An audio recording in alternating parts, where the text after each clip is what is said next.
I'll do the cloud. There we go. Hi, everybody. We'll get started in a couple minutes. Well, it's just 6:30. We'll give it another minute or so. I don't want to wait too long.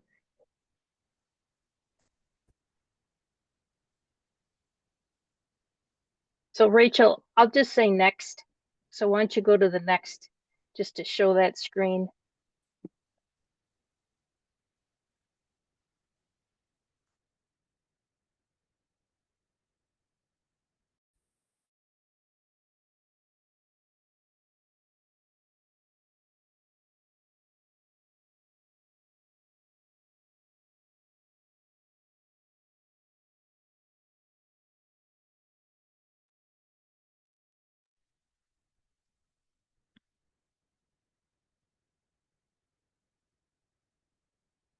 Can't hear you. Good evening. Welcome, everybody. My name is Nancy Glazier. I'm with the Northwest New York Dairy Livestock and Field Crops team. I'm one of the hosts for this evening, and thank you all for joining us on our flock talk. So we're going to talk about getting started with laying hens. It's geared towards the beginners, and hopefully we can go through quite a bit of information in the next hour and answer some of your questions. Next.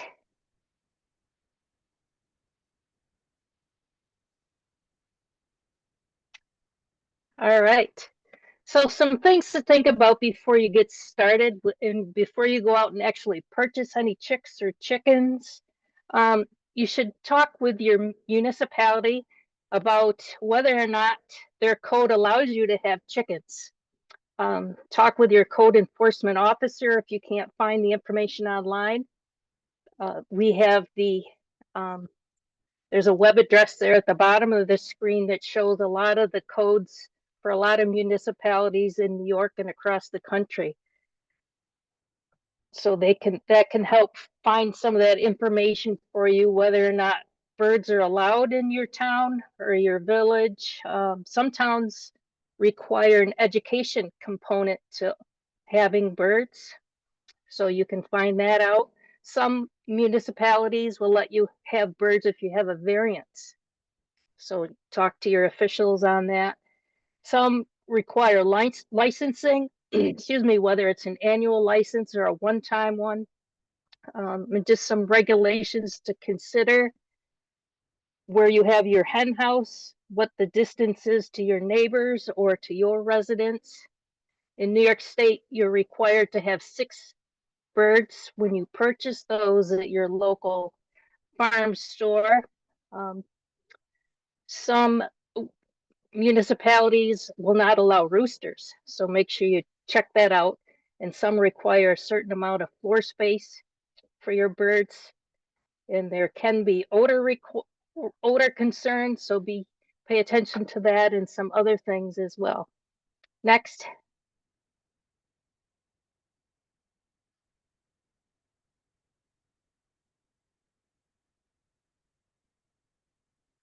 And it's always helpful when you're looking to get started with egg layers or any kind of birds. Talk to your neighbors just to let them know you're looking to get chickens. Make sure you're respectful of those property lines from the coops. And if you have manure, which you will when you have any kind of livestock or poultry, make sure they're far enough away so that's not a nuisance. And just be aware of that with mortalities too, whether you bury or compost. Next slide.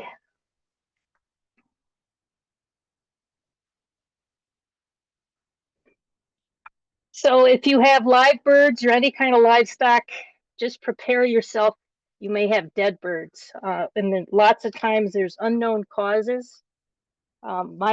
Even myself, I bought chicks a year ago, bought 6 at a local farm store, excuse me, and we lost 4 within a year. So we're down to just 2 left out of that 6. And I don't know why. There's very limited numbers of poultry veterinarians across New York State. So a lot of research can be done online to help answer some questions, but sometimes you'll never know really what happened.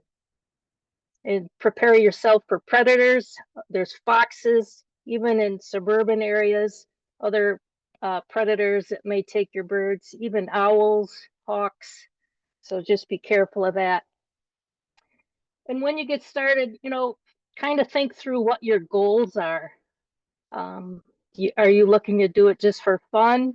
Maybe to have your kids learn a little bit about birds, get eggs. Everybody's aware of the price of eggs in the stores right now, but there's costs involved with getting started here, so we'll cover that later.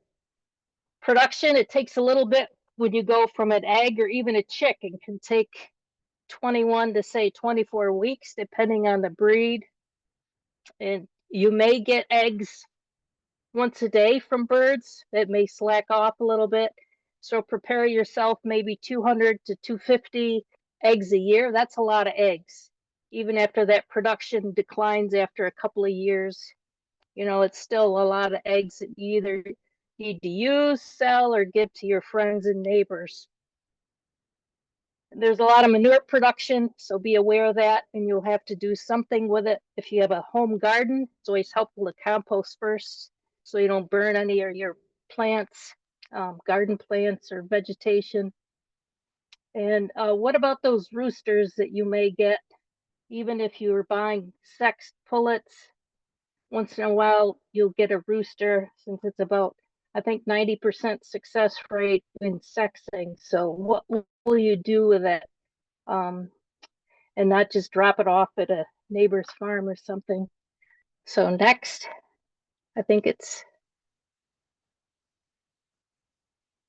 on to our next All right. piece. On to So me. thanks, everybody. And if you do have any questions, just for the sake of time, if you have questions that are right at the moment, just pop them in the Q&A and somebody will get to you. And if not, we can take some more questions at the end.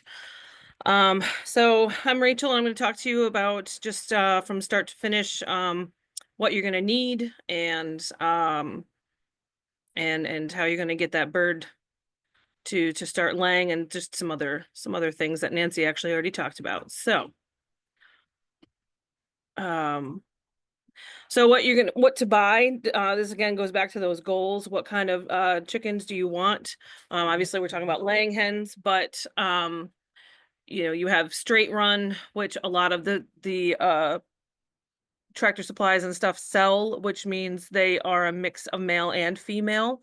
And then sometimes they also do have sexed, which is 90%, sometimes 80% female. So there's no 100% guarantee, which is why you still end up with some roosters.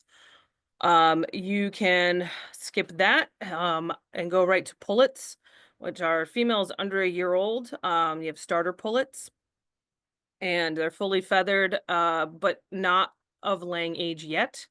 And then there are ready to lay pullets, which are females 16 or more weeks, breed depending.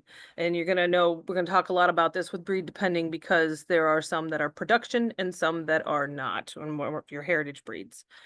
A hen is a female that is older than a year, and you can certainly buy hens as well, or take on somebody else's birds. Breeds, you want to figure out what kind of breed do you want? Do you want a purebred, or do you want a mixed breed? And commercial versus heritage breeds. And again, it will also depend on how many eggs do you really want. You do not need a rooster for poultry to lay eggs. So the chickens are going to lay an egg regardless. And fun fact, it does take 24 hours for an egg to be created. So if anybody tries to give you a chicken that lays 2 eggs a day, there's no such thing. So this is just a slide about the difference between breeds and varieties. So a breed is an actual type of chicken, like a Leghorn or a Plymouth Rock, or an Americana. And then a variety is a variation within that breed. So it could be a coloring, or it could be a different kind of comb, which is that that piece on the top of their head. So that's just the difference when some people are talking about white rocks versus Plymouth rocks versus um, silver penciled or whatever. Those are all just a variation of a breed. I just like to show this. This gives you what the adult looks like, what the eggs, what color the eggs are going to be, and also what color the chick is. So not all of them are cute little uh, yellow fuzzy chicks, and not all of them lay white eggs. Not all of them lay brown eggs. But what color egg they lay is dependent on the breed, not on anything you feed them. So layer traits. Another thing you want to research what you want. So if you are located in New York, the Northeast, you're going to want something that is a little bit more cold hardy. If you are in more warmer climates, you may want to look for breeds that do better in warmer climates. So, so they have average to above average layers. Cold hardy, are they vigorous or not? Early to moderate maturing, or does it take them a long time to mature, like some of your larger breeds? And is there a specific color egg that um, you want to have, or does it matter? Where to buy? There are a lot of places to buy. This year is probably going to be a little bit tricky than normal years. There are hatcheries online. You still can do an old-fashioned catalog. Stromberg still sends out catalogs. But a lot of these are online.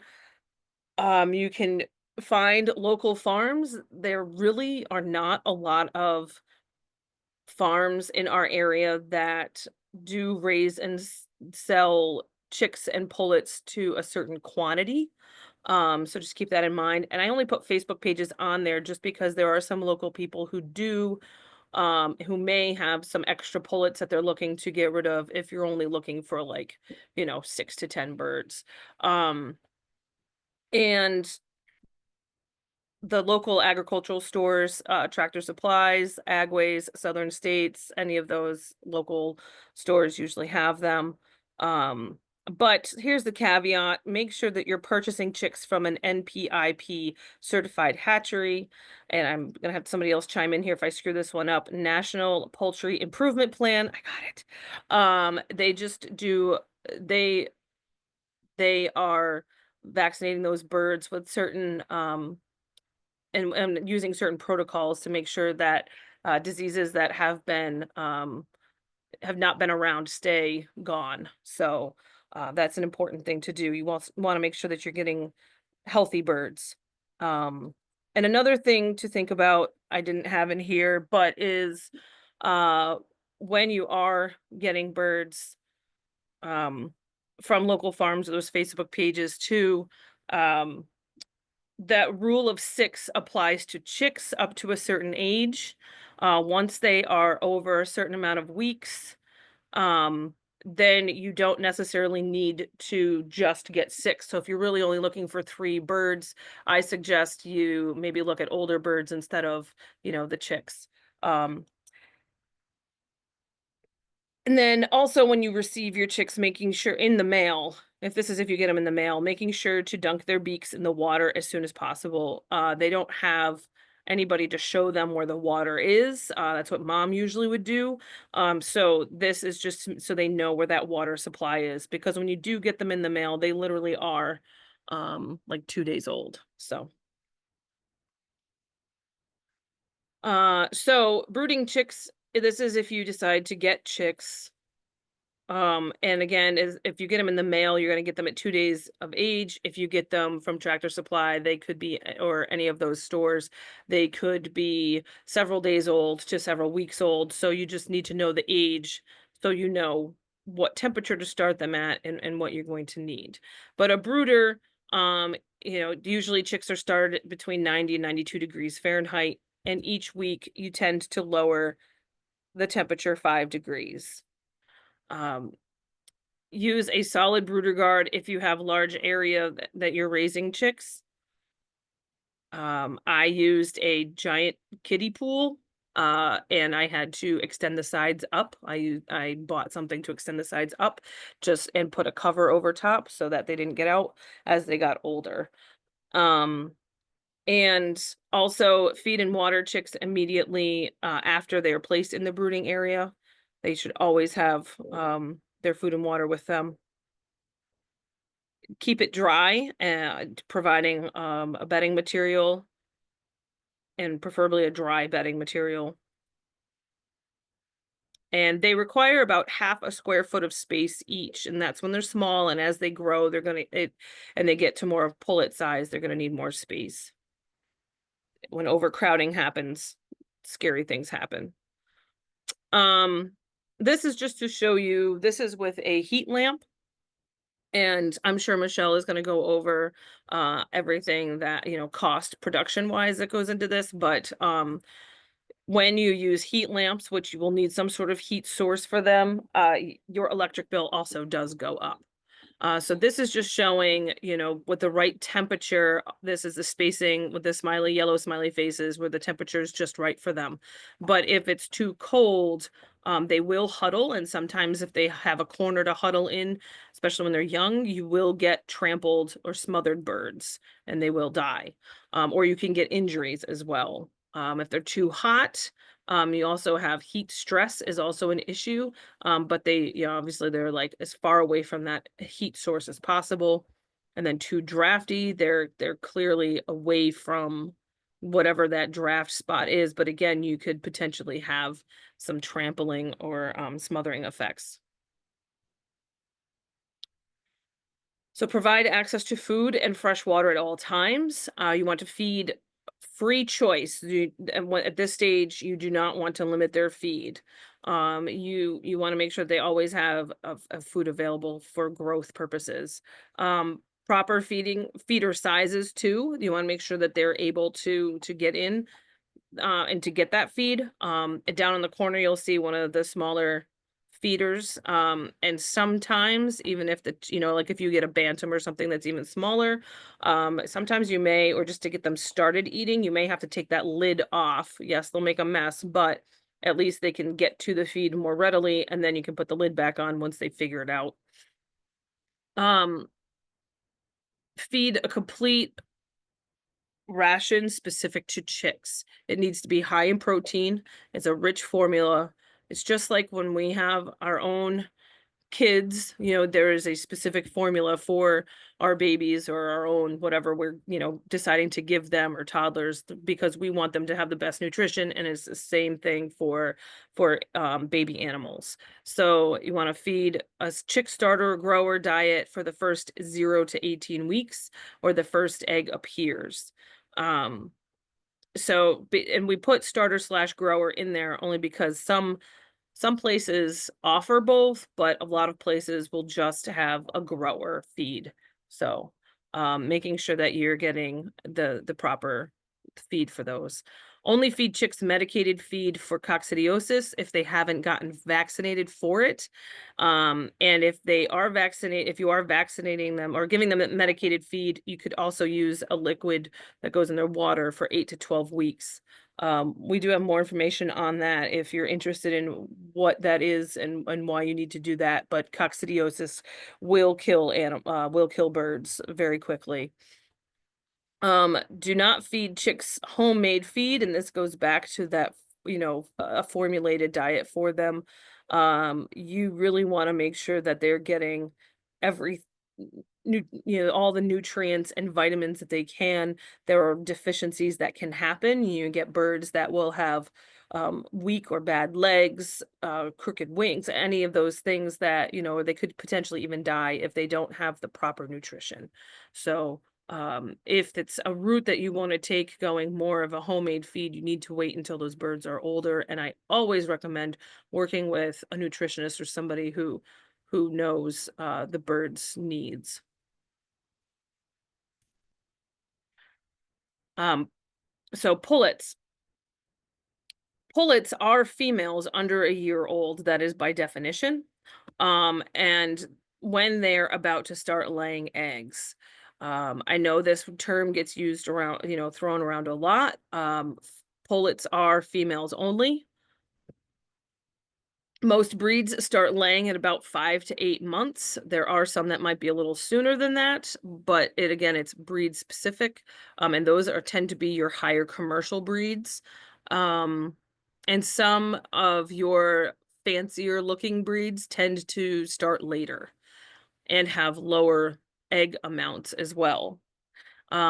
Sometimes they need to be taught where to lay. So if you have older hens, they might be able to show those pullets where to lay, but otherwise you might need to place a golf ball or a fake egg in the nest just to kind of coax them on where to go and, and where you want them to lay because they will find a place. The nest box should be fairly small and dark.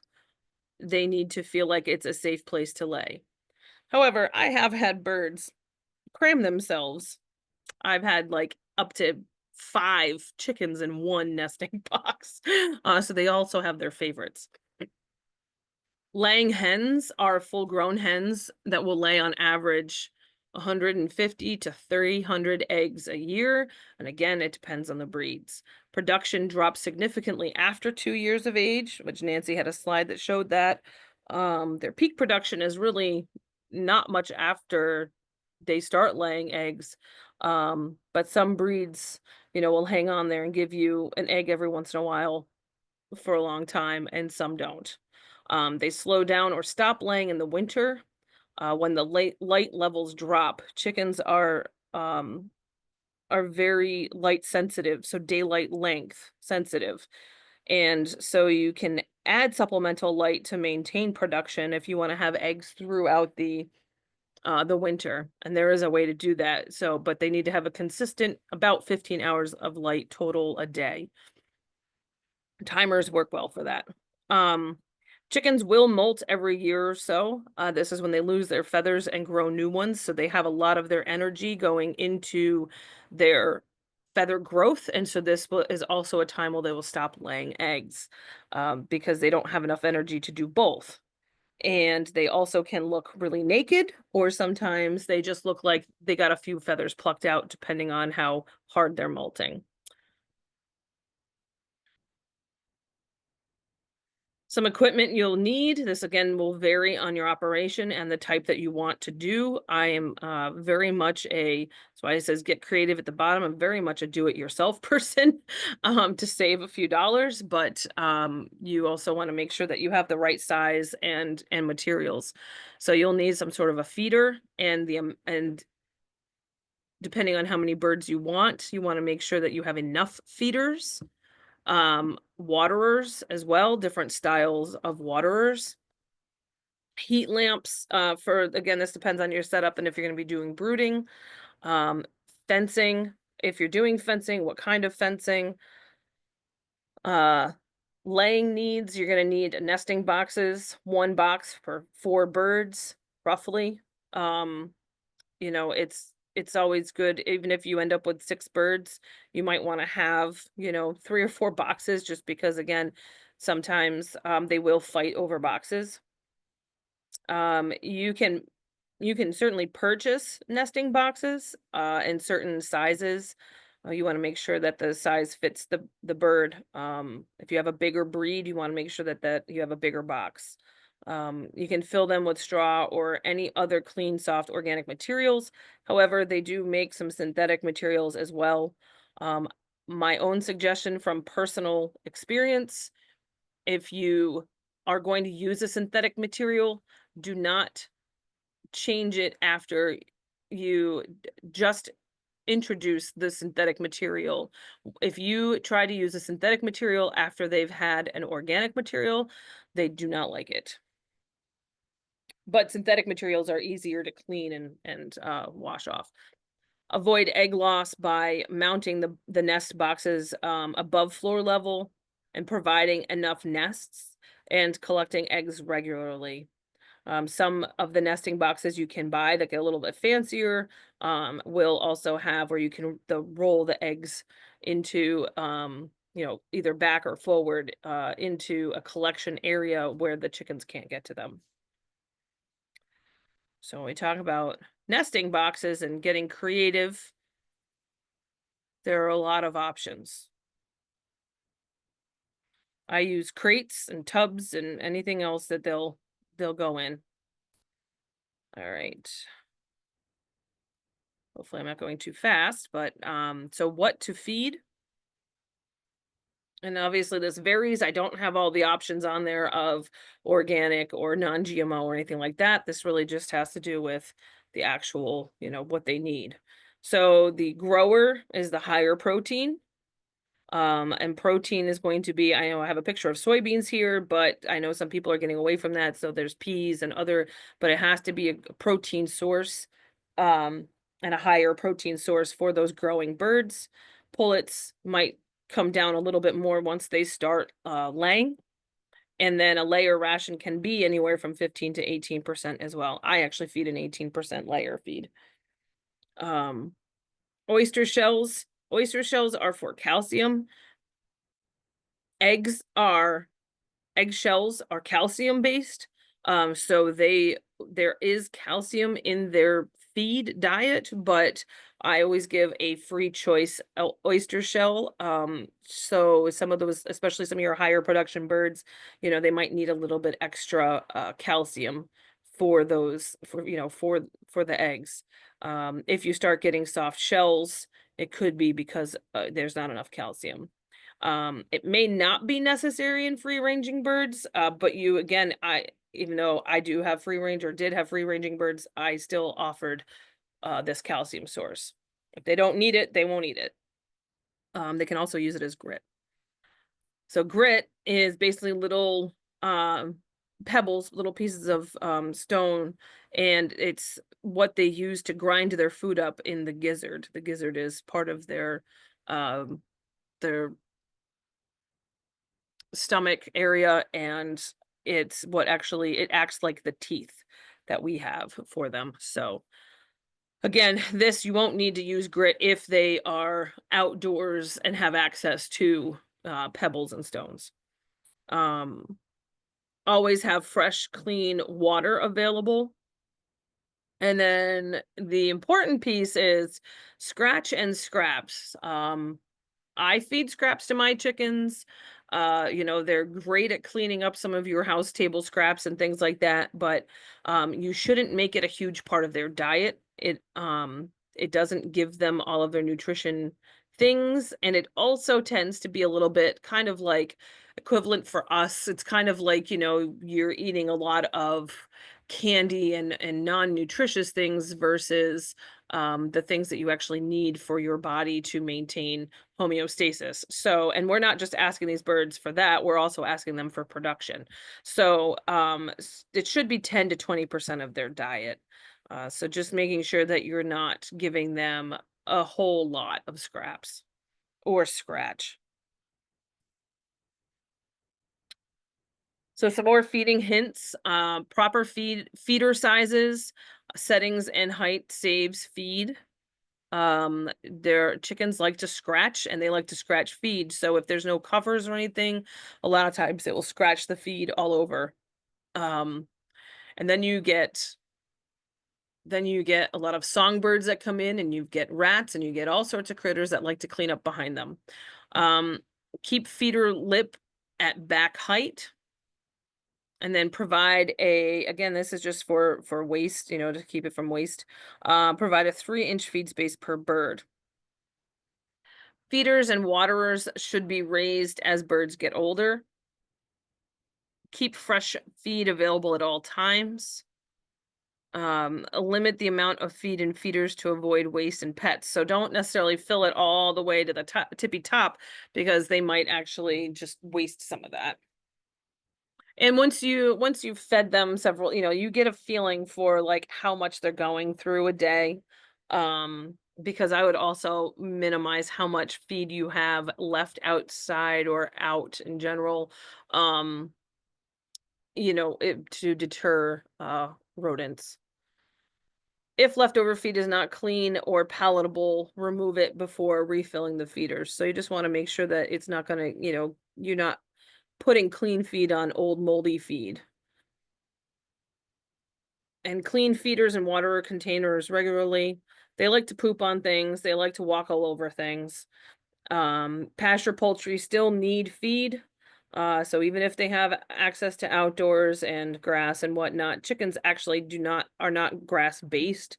They will eat some forages, but then most of their diet are seeds and insects and other little critters. So making sure that they have a complete diet for them, because usually the amount of space that we give them does not give them the amount of food that they need to maintain their their bodies. So keep a close check on birds' weight and feed consumption.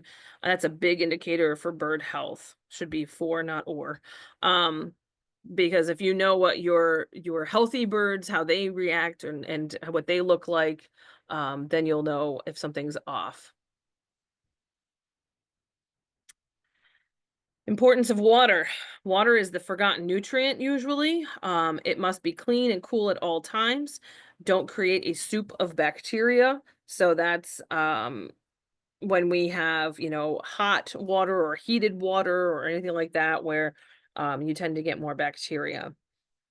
Adding vitamins or electrolytes in the water is also very helpful. There's a few products out there. I know Rooster Booster is one of them. We usually use those for, especially for higher stress times, like changes in weather, things like that. But just remember that,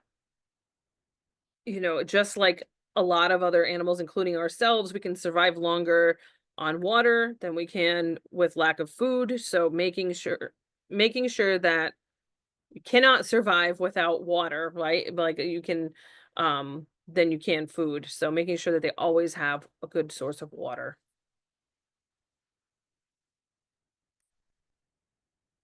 Housing, lots of options. Clean, dry, draft-free space for their housing. Obviously, that bug in the corner is not necessarily draft-free, but I imagine that is a warm climate, and they're looking to give those animals some some um some cool breeze. Well ventilated, permanent or mobile pasture, permanent or mobile, that's on pasture. Space requirements, 2 feet per bird, square feet per bird. If you want to have a run, um, or enough space for them to stay indoors. A lot of birds don't like to go out during the winter times when it's really cold and really snowy. So if you're going to have a space where they can stay inside as well for a certain amount of time, then you're looking at 6 square feet per bird, right? So you want to make sure you give them enough space. 8 inches of a roosting perch, adequate feed and water space. So you got to remember that you also have to, have spaces for those as well, unless you're just feeding them outside. Um, Perches and nest boxes allow birds to have more area in a shed, floor space that is. So providing a fenced yard for birds to prevent straying and disappearances. This means if you're going to have them go outside, which most people do, providing a fence. If you do free range your birds, they just remember that chickens do not know boundaries and predators do not know boundaries. So, they're usually birds, even if you do have fencing, sometimes birds go missing. But it minimizes the amount of that happens. This is just a slide for what is ventilation versus draft.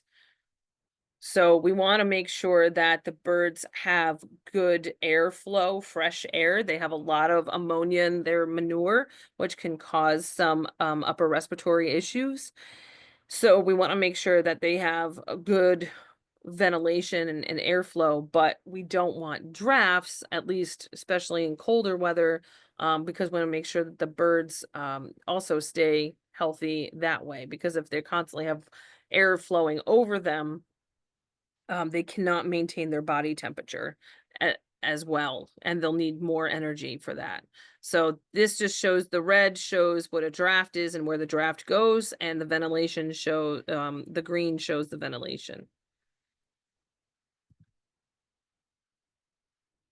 Outdoor access, which most people have for small flocks. Um, this there's pros and cons to that. Obviously, people would say that the pros outweigh the cons. It really just depends on your situation and what's happening. So it allows for birds to express their natural behaviors, foraging and dust bathing. Although one could argue that they could potentially do that depending on your setting in an indoor setting. They can provide a healthy it can provide a healthy environment. They have ample space usually, and they get sunlight and fresh air. The cons are predators, and biosecurity issues. And I guess I can put a plug in for our class.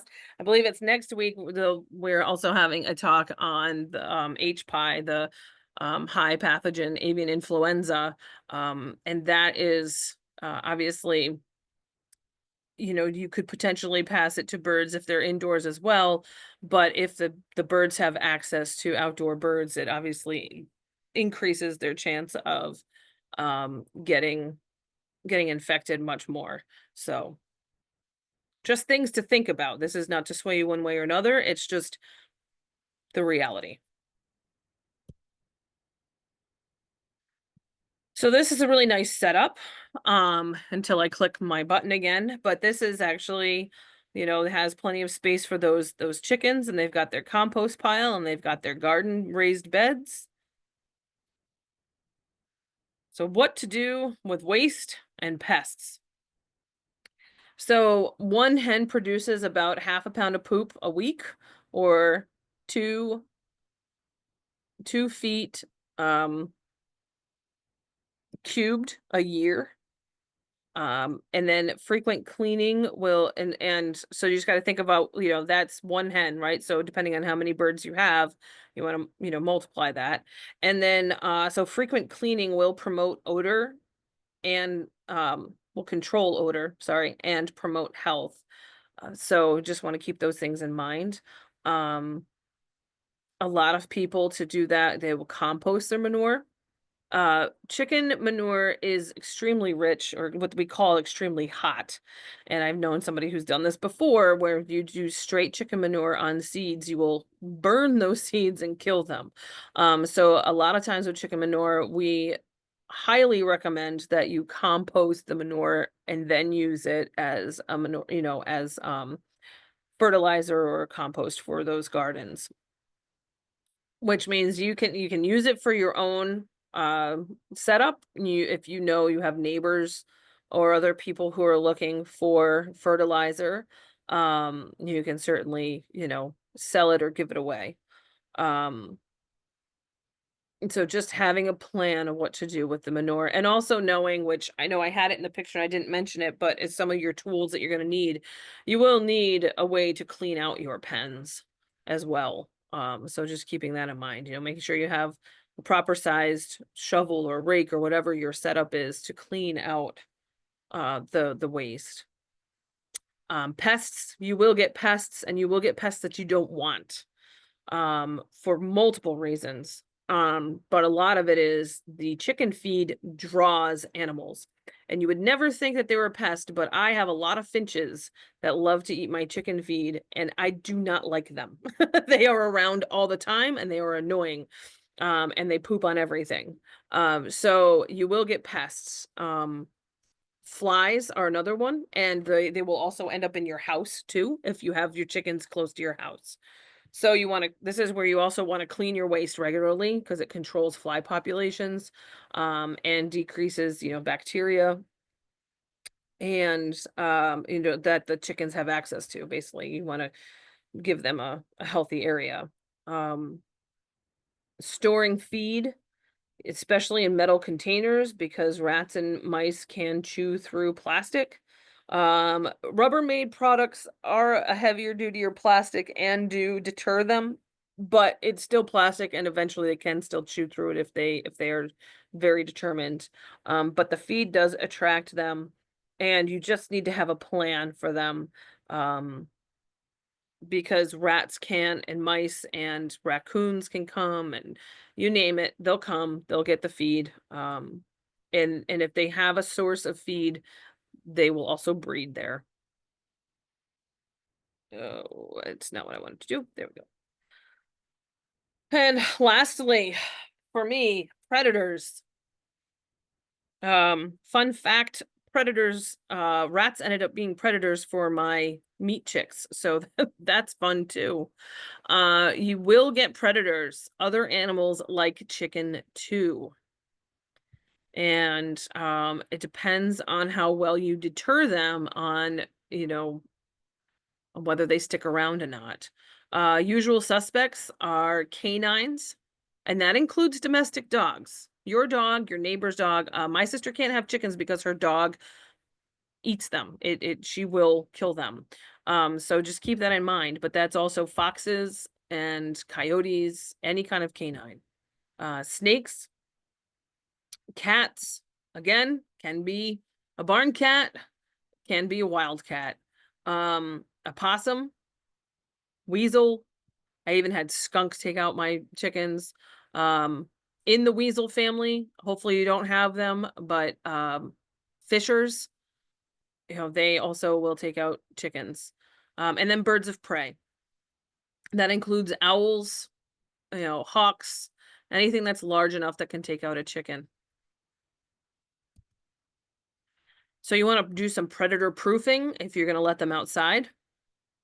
And that's you know, any type of wire fencing, electric fence. Electric really does deter a lot of things, but the the netting has to be small enough. Um, you can use some traps against them. You can have, I know this says guard dog. This is usually a presentation for people for production flocks, but if you have your own dog that likes to bark at things and chase things away that don't belong there, that will deter some predators.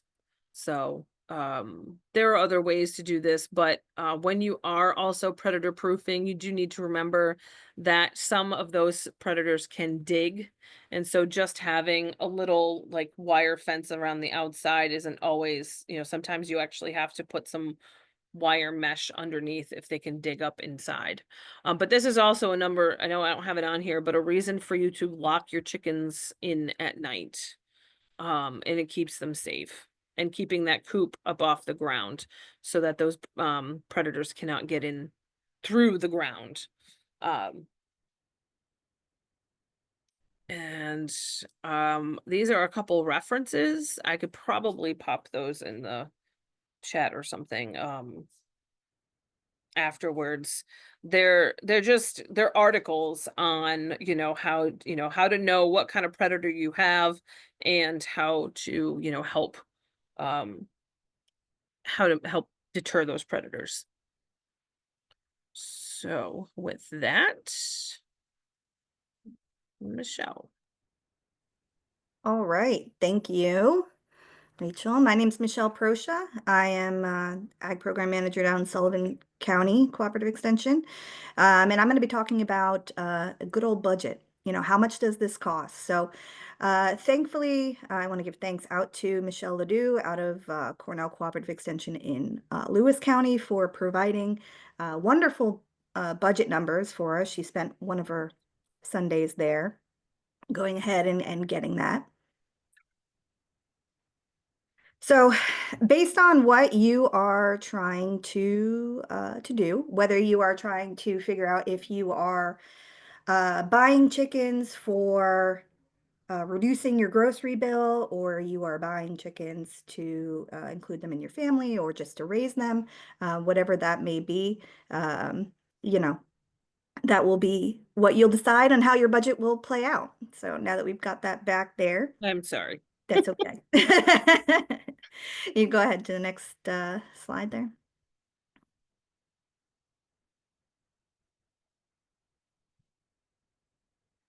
So again, so based on what you're figuring out what you want to do with your chickens, I encourage you to go ahead and take these kind of items that we've listed on this budget and go to your local stores and plug in your own budget and see how the numbers compare. But go ahead to the next slide, Rachel. So this is a budget for 6 chickens. Okay, so this is 6 day-old chicks that we got, or 6 egg-laying pullets here. Okay, so what we did, kind of the initial costs right off the bat was that we purchased those 6 chicks. So as mentioned previously, that minimum by law is 6, sometimes higher. So depending on what you are looking to do, know that you're going to get at least, 6 chicks as your base. Next.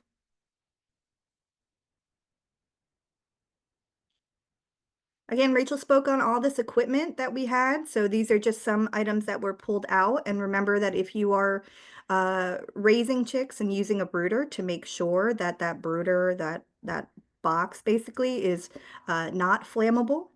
I highly recommend not using cardboard, especially when you have your heat lamp above it. That is a big fire hazard. So make sure you do secure that heat lamp really, really well. But again, that essential equipment, we just went out and found some of the local prices around. So what we have is chick feeder, waterer, heat lamp, chick starter, and some bale shavings to go ahead and keep things clean. So keep in mind that any kind of additional electricity is going to cost money. And I know Amy has some figures from other presentations about how much it costs per month or per year on heat lamps, but just keep in mind that it will increase your electricity. Next.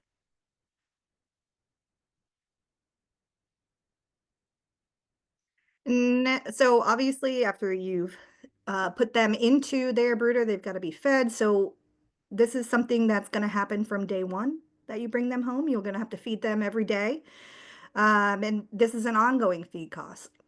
So we are focusing on egg layers right now. So in this budget, we added layer feed crumble, which is just like a 50-pound bag, which costs around 22 bucks, which brings that annual feeding of those chickens, those 6 chicks, to about $250 a year, which is 11 bags.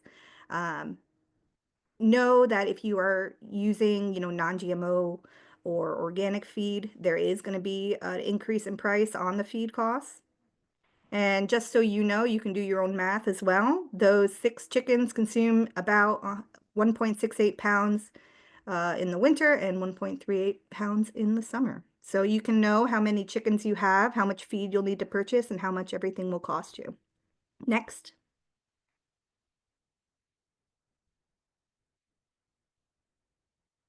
Rachel was also nicely nice enough to show us plenty of different coop options, but you will need to purchase something so they can go in at night and rest and roost and lay their eggs in a place that you can find them.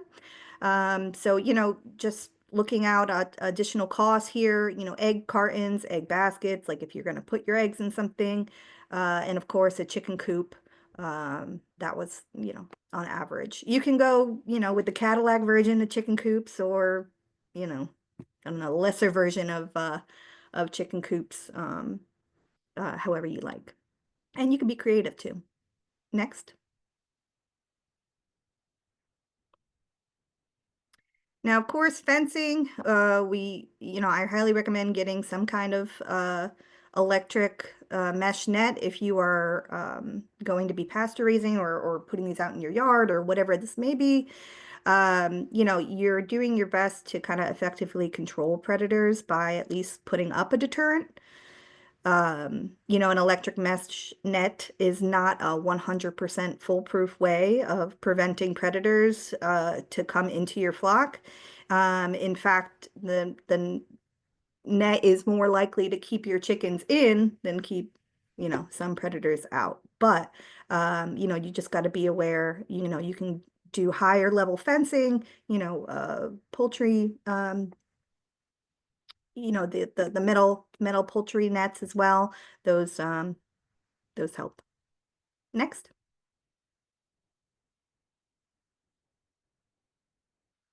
So when those chicks start laying, that's going to be around 18 to 20 weeks of age. So you've been feeding them all this time, and they haven't, you know, been giving you anything, but now it's finally time.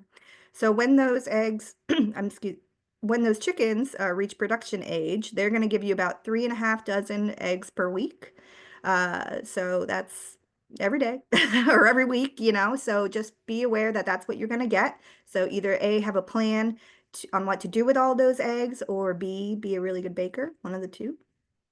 So your annual egg production, it's based on like 650 per dozen eggs, is gonna equal out to about $1,100. Next. So you're looking at this, you're like, oh, great, you know, if I sell these eggs, you know, can potentially bring in some money, offset some feed costs. And while that is true, the first thing you have to take account with this initial first year budget is the additional expenses for startup. So next, Rachel. So with that initial cost, everything is about $1,500. So, you know, you're not going to be breaking even the first year, but it is important to know all the information on what your budget is before you get into that poultry journey, right? So, you know, go ahead and check all that information out with your local big box stores or ag stores and see what your costs would be. Thanks. Next. All right, everyone. So you've got these chickens, you're producing a lot of eggs. Just say your goal is to sell those eggs directly to neighbors, to friends, or maybe you're thinking a little bigger and you want to get into this as a more commercial operation. I'm going to go through the requirements and regulations for producing, processing, and packaging eggs for sale within New York State. If you are not in New York State, these might be a little bit different, but the best management practices that I'm going to talk about are applicable across states. Next slide.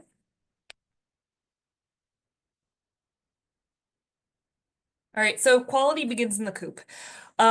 We want to make sure our hens have enough nesting boxes so that they're not laying eggs willy-nilly. When you first get chickens in and they're first learning to lay, you'll probably find some eggs on the floor. That is perfectly normal, but eventually they should be learning how to use the nest box. So Rachel talked a little bit about this. So making sure that you have at least 3 nest boxes in your coop, even if you only have 6 birds. Having at least 3 nests gives them the choice. Not saying that they're not going to all lay in one, but that's chicken logic for you, and we can't avoid chicken logic. If you have more than 5 hens, you're going to start out with that minimum of 3, and then if you have more than 6 hens, you're going to start out with that minimum of 3, and then go ahead and add a nest box for every 5 hens you have. So technically you want enough lay space that they can all lay in that morning period and not be crushing too many eggs, breaking too many eggs, and just generally causing mayhem as they're going into lay. You'll want to keep the nest boxes and nest pads clean. You'll change them out as often as they get poopy because as a hen lays an egg, it comes out of her body wet and then it rapidly dries. As it is drying and cooling, because the hen's body temperature is about 106 and the environmental temperature is a lot less than that typically, the pores of that eggshell are going to suck in some bacteria. Even though there's a bloom on the shell, they will still suck in some bacteria. So having a clean nest box allows you to reduce that risk right out of the gate. Bedding on the floor should also be clean. And this time of year, when things are melting, eggs are gonna be gross. That's just how it is. We've got melting feces, we've got melting mud outside that the hens track in and track into the nest box. It's just a part of the equation, but you want to keep your bedding as clean as possible to help reduce that risk. You'll also want to reduce rodent access to the coop. Rats will come and eat eggs out of your nests. Mice will come and eat food off the floor, but as they move around, they're going to leave urine and feces wherever they go. That is a potential human health risk. So reducing rodent access in the coop helps you manage your egg safety, especially if you're not washing eggs. Next slide. We want to discard really dirty eggs. So yes, we can clean them. Yes, they will look clean, but like I said, that egg, when it's laid, has the ability to pull bacteria into the pores of the shell. So if a hen lays on the floor, it's going to create bacteria within the shell and can eventually lead to a rotten egg, which you don't want, especially if you're selling to people who depend on you for quality, wholesome eggs. When you improperly wash eggs, which we'll talk about in a second, it can actually be worse than actually washing the eggs. And dirty eggs can also contaminate other eggs, especially if you're going to pop those eggs in the incubator. That can cause a problem real fast. But even in refrigerated cold storage or storage on your counter, if you choose to do that, not recommended, but if you choose to do that, that will allow bacterial transfer from egg to egg. Next slide. So this is a severely soiled egg. So the eggs on the left have an amount of soiling that I'd expect for this time of year. This is from some of my coops. That egg on the far right was laid on the floor because that girl didn't know what was going on. So that egg I kept because I was really interested to see what would happen. I kept that egg at room temperature for a couple of days and then cracked it open. The picture of the egg contents is on the next slide, but what you'll notice here is that the shell of the egg, I don't have a pointer, but if you look at the shell photo in the upper portion of my screen, you can see these little gray dots on the inside of the shell. That's mold, and that is from contamination from being laid on the floor. Next slide.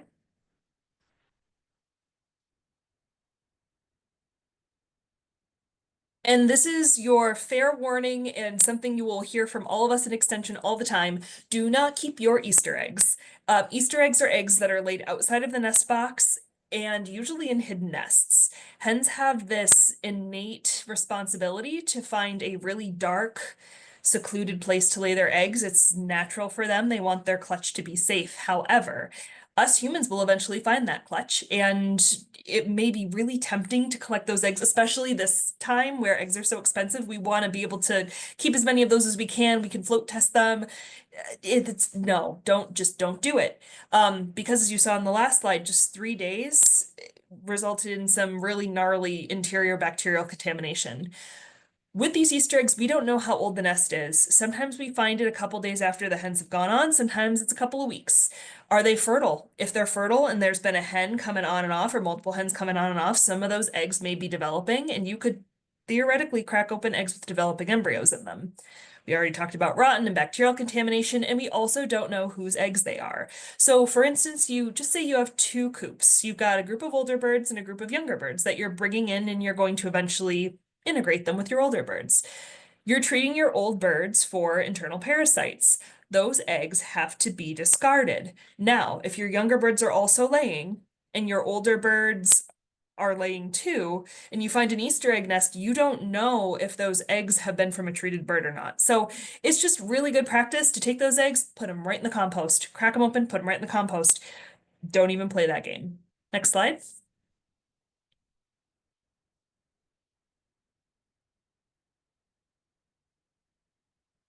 All right, so we want to collect eggs within 72 hours of lay. That is USDA, that is federal rules. Ideally, if you have a rooster, you'll want to collect within every 24 hours and pop those eggs right into refrigeration. When you collect those eggs, regardless of it being 72 or 24 hours, they will need to go directly into refrigeration. In New York State, we are required to refrigerate all eggs destined for consumption. You will want to keep them away from strong and odorous things, peppers, onions, garlic, apples, and potatoes. Those things can lend unwelcome aromas and flavors into our eggs. And we want to also store them with the small end down for quality assurance. Next slide, please.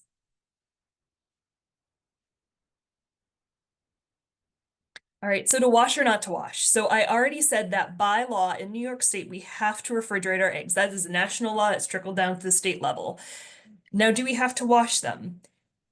By law, we cannot sell eggs with any adhering dirt, prominent stains, fecal material, cracks, etc. So washing eggs gives you a chance to look at the quality of those eggs, so to throw out any cracks, for instance. And it also allows you to get rid of any of that surface adhering stuff, right? So there's wrong and right ways to wash eggs. We can get into that another time. But that choice is up to you. If your eggs are laid clean in a clean nest box, you don't necessarily have to wash them. If they are dirty, you do have to wash them. Next slide.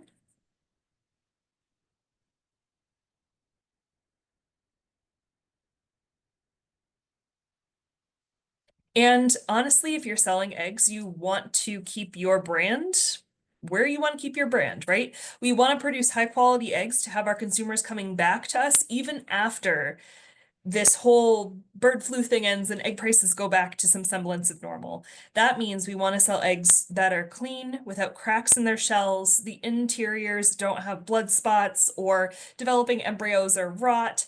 We don't want the eggs to be bumpy or lumpy or sandy or weird. We want them to be consistent in size and consistent in shape. And I do want to throw in a small plug here because this is a mountain that I will die on. If you are selling eggs, please, please, please consider your cost of production. Michelle's laid out a wonderful outline of what it costs to raise these birds.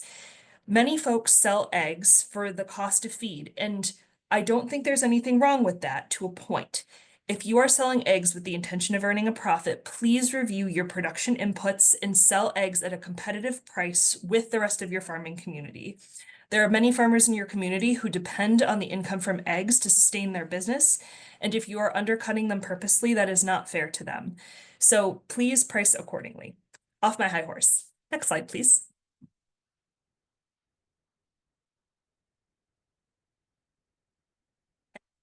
So we talked about what eggs we can't sell. It comes in with that consumer expectation piece, right? So we want good quality eggs. We don't want anything that is unwholesome. And this whole list goes over all the unwholesome things.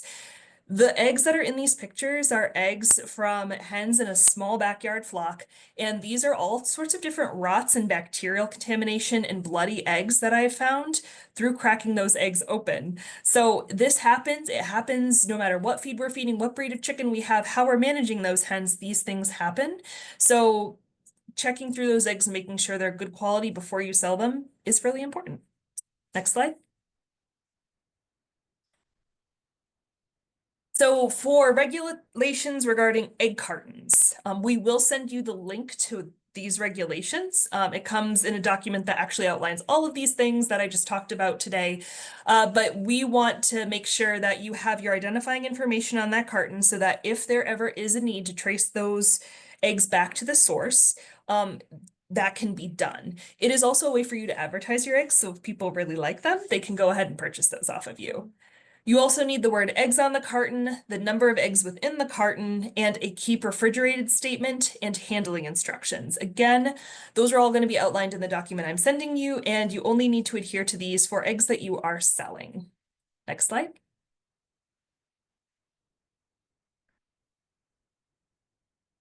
So when you're selling eggs, we want to make sure they're kept at or below 45 degrees Fahrenheit. That is food safe temperature to ensure reduction in bacterial growth, so that if there is interior contamination of those eggs, it doesn't end up making somebody sick. So keep refrigerate at or below 45 degrees in storage, transport, and whenever you're at your final destination, wherever the eggs are going to be sold. That could be a farmer's market, that could be out of your fridge outside your house, that could be at a farm stand, what have you. Keep your inventory rotated. I usually recommend that you put a date of lay on the carton just so that you have an idea of inventory rotation so that you're selling your oldest eggs first. And the other thing I want to mention here is if you decide to have a cooler by the side of the road, I strongly urge you to test that cooler and make sure you can maintain a food safe temperature of 45 degrees Fahrenheit or lower. It is very hard to do, even in winter and especially in summer. So please, please, please test your coolers to make sure that they're at food safe temperatures if you're using them. Highly recommend using a fridge for eggs if you can. All right, next slide. I think we're at the end here, and we are. So we appreciate everybody joining us today. I know this is drinking through a fire hose, and I also know that there's a lot of really important information in here that all of our speakers shared tonight. So we appreciate you being here and extending your knowledge about laying hens. We've answered most of the questions in the Q&A. We had a request to copy and paste those questions and put them in a document and send them out to you. We'll do that. Us as a team will clean them up and make sure all the answers are nice and succinct, and then send those out to you with a copy of the recording. That should be to you by early next week, as well as links to the references that we had here tonight. So because of time, we're not going to take any live questions unless Nancy, Rachel, and Michelle, there are any questions we need to answer live. We highly encourage you to reach out to your local Cornell Cooperative Extension agent. There's somebody in each county who can help you or help direct you to somebody who knows more about what you have questions about. So thank you for joining us. Appreciate you. Best of luck on your chicken adventures. One thing, Have a good Amy, night. there is a request for sharing proper egg washing, because there's so much mixed information. Yep. I'll make a note to include, I have an instructional video on that, so we'll make sure to include that.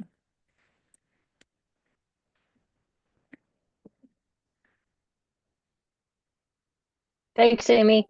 And thanks everybody Yeah. for joining Thanks, us. everybody. We've got a few questions. I know Amy's going to share the egg washing information. Maybe we could, I know Amy's got to run to another meeting, but Michelle or Rachel, do you just Yeah, I want to can help? handle a couple of these questions. Yeah, and if you guys want to do them live, that's fine. I'm gonna go ahead and Yep. keep my Zoom on. Yep. Okay, And then all I ask is that at the end when you guys are done, could one of you please just copy all of the additional questions that were asked and pop them into a Word Yep. doc so that we can review them and get All them right. sent out, cleaned up and sent out. sure. All right, thanks. Appreciate you guys. Thank you. Right. So, how long are eggs good after they are laid? You know, that's also varies depending on, like when you look that one up, a solid month for sure. It can be even longer under good circumstances, but you want to make sure, like if those are eggs you know you collected and you wash them and you stuck them in the refrigerator, they can be more than a month. But we always just go with a month as like your you know, time frame. That's chicken eggs. Duck eggs are longer. How to deal with a broody hen that gets feisty? My answer to that is get rid of her. I do not like Buff I should laugh. Orpingtons. I do not like Yeah, being bit by chickens because some of them can be really nasty. But you can you know, it's kind of your call how to deal with that. You know, wear gloves is another thing I do. We can say rehoming too. Yeah, rehoming to the freezer. I just, I don't, I mean, I have over 100 chickens, so yeah, I just don't have time to deal with it. But if it's your favorite chicken, I would say wear gloves or put her in her place. Let's see, any other to show we watch this course. Oh, we don't have any type of a certification or anything for that you took this. I'm not sure if it's something you need. Nancy, Michelle, you want to take, we want to, I mean, if they need something, they could just reach out to any of us and I can put something in a email if they need it stamp for, of approval for you. yeah. yeah, that was, I know some municipalities require that for having chickens. If somebody really needs it as a requirement, they can just reach out to one of us. Probably it'll be most likely Amy when she sends out the link, but just let us know and we can try to figure that one out. Do egg sellers use a stamp to label their egg cartons, and do you recall have any recommendations? There are a lot of different options for that. You can even like Amazon, probably you can have stamps. I get labels and I just print labels on my own machine, but I do that myself. But there's also companies that will make labels for you as well, not just stamps. Some places you can even get the cartons directly marked with your information on it too. So it just depends on your price point and your skill set. Oh, I don't think we're gonna do another one of these for laying duck eggs, but ram72@cornell.edu and I can give you some information.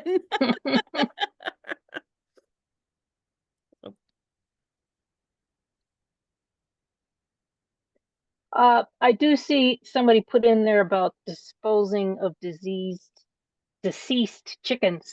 You could compost, or if you bury it properly, you'd have to bury it deep enough so you don't get any predators digging in the spot.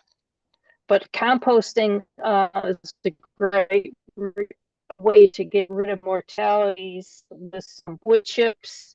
And you know, it heats up and it just decomposes the body. So and that could kill any pathogens as well if it And if you heats up really don't properly. have, and if you really don't have the space or the option to do that, I would say you triple bag it. Yep, good point.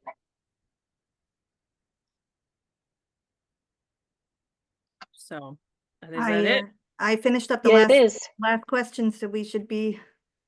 All right. Oh, so who's gonna copy paste? Let me see if I can do that. I just copied and pasted them. Oh, you did. Okay. I did, yes. So, Okay. well, thanks everybody. We're gonna Sign off. one just popped in. Yep, thanks. Thanks for joining in. All right. Have a great night. Okay. Yep, good night.